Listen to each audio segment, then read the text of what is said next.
Hello everyone, my name is Prince Manajemu Alex. Today I'm going to be looking at it is our turn. It is our turn to do what? Our turn to produce the next president that have been in the lips of every Nigerian citizen.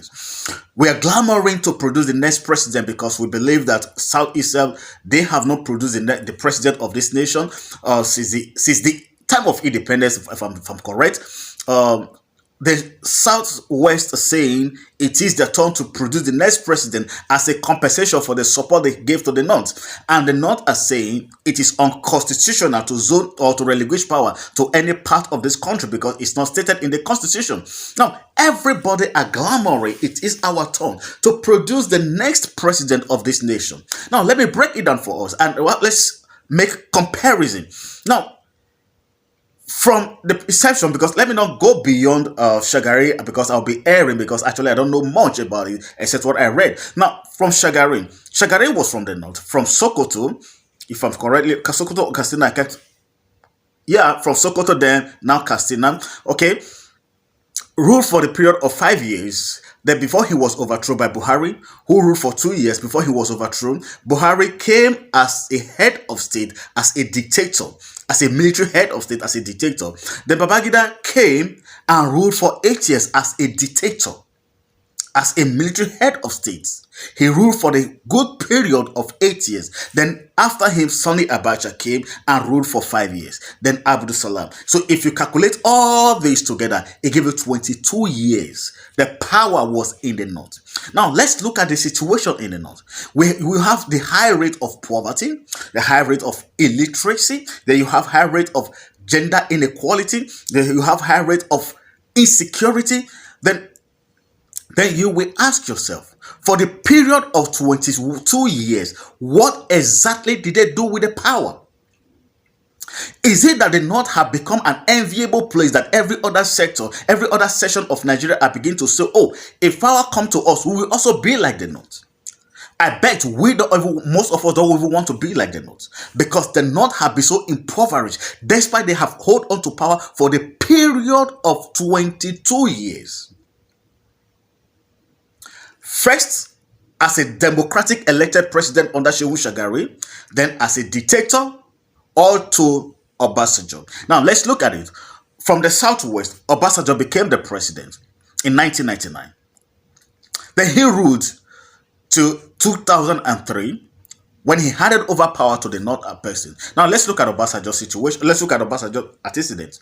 Now, has the Southwest become better, become the enviable place for other people to say, oh, if we produce the next president of this country, we will also be like the Southwest? The answer is no.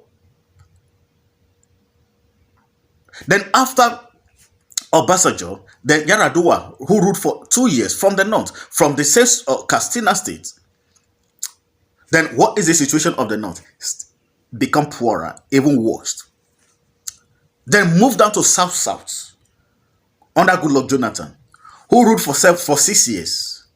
Has the South become the enviable, the place of envy of this nation? The answer is no. The South still have the high rate of poverty there. And the high rate of criminality in that angle.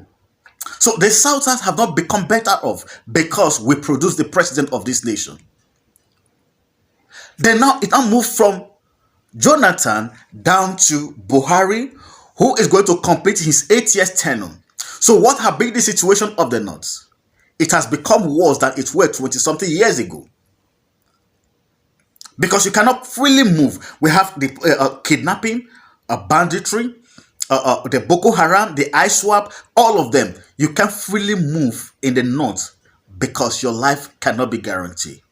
So what is actually the problem of what we agitating on? It is our turn, it is our turn. Let me tell you, it is our turn have become a tools for the allies to negotiate power from the other sector of this country.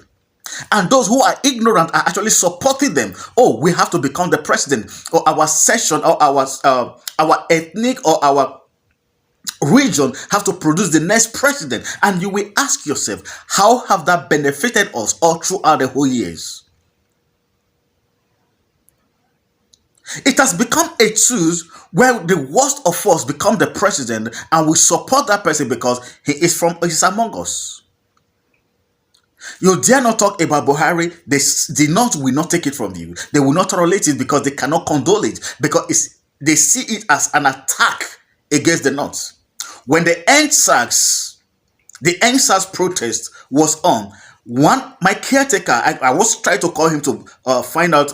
The first statement he made, he is a lawyer. The first statement he made to me, oh, do you see what people are doing? This is against Buhari.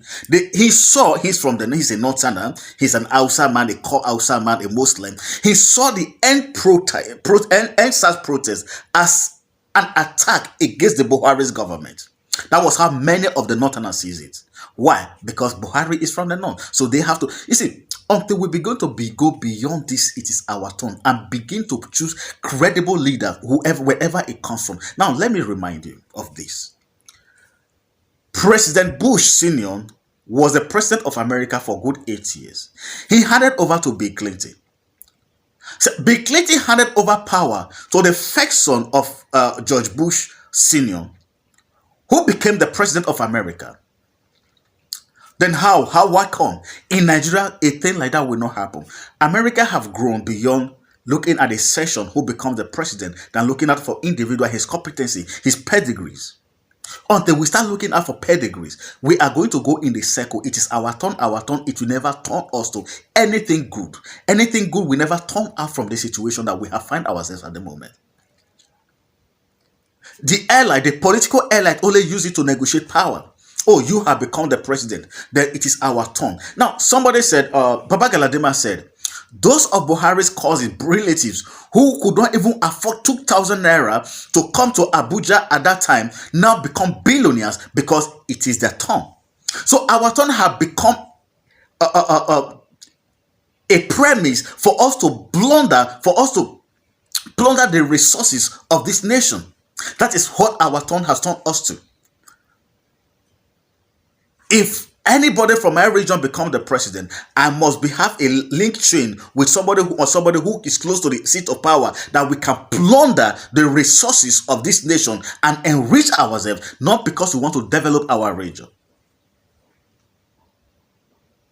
This is my submission. I don't care who the next president of this country is. What I care I care who he is. I don't care where he is from. What I care about is his competency. Let it be Buhari's younger brother. Let it even be Buhari's son. As long as he have the pedigree, he is competent, he is ready to step on toes, he is my candidate. I don't care whether my brother is contesting as the president or somebody from the north is contesting. What I'm looking out for is the competency of this person that is contesting as a president. If that should be all our watchword, this country will become a better place. Now, in my place, the senator who is from Irua, people are saying, oh, it is turn by turn. This one do 8 years, and Nancy Pelosi is spending over 20-something years or more in the lower chamber, and nobody cares. You know why? They don't see politics as an avenue to enrich ourselves. They see politics as an avenue to impart, not to enrich. Until we begin to change this mindset, in the next 100 years, we'll still be on the roller coaster. My name is Prince Badejemu Alex. Thank you for watching, and God bless you.